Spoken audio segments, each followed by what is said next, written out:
Education depends on trust, professionalism, and respect for every student and family. School board members carry an immense responsibility in our education system. They are elected to lead school districts with fair judgment, professionalism, and accountability. Recent remarks made by Robert Alvaro, a Clay County School Board member, were inappropriate and have rightfully drawn concern from families and community members. At the January 8th, 2026 Clay County School Board meeting, more than an hour of public comment reflected deep frustration, anger, and a loss of trust from residents across the community. This level of public response underscores why the issue extends beyond a single comment and into broader questions of leadership and accountability. Moments like this require more than explanations. They require clear expectations, corrective action, and a commitment to restoring trust. Elected school board members must remember their words and comments reflect the institutions that they serve.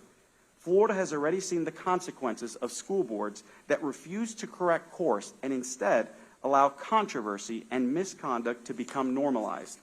On the Alachua County School Board, repeated controversy and continuous use of inflammatory rhetoric displaced the board's fundamental obligation to govern responsibly on behalf of students.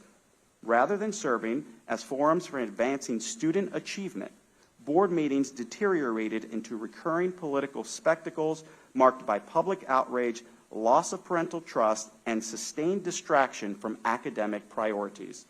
Alachua School Board member Tina Certain continued to stoke the flames through divisive public remarks, confrontational behavior, and a persistent pattern of controversy. This sustained breakdown in leadership weakened confidence in the district and ultimately failed the students and the families that the board was elected to serve. I am always conscious of the responsibility that I have in my role to set an example for young people, not the least of which are my 4 daughters. Perhaps what's most disappointing about today is the example that Mr. Alvaro is setting for young people. He was summoned to be at the board today, and his absence flies in the face of Florida Statute 1832, where he is undermining this board's oversight authority.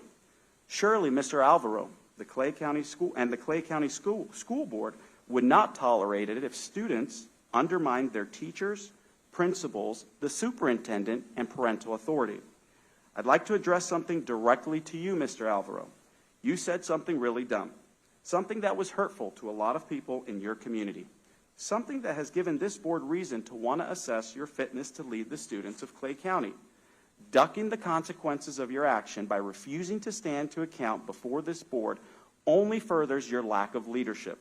I hope the young people of Clay County are not watching you, because you're setting a poor example of how adults in positions of authority should handle accountability.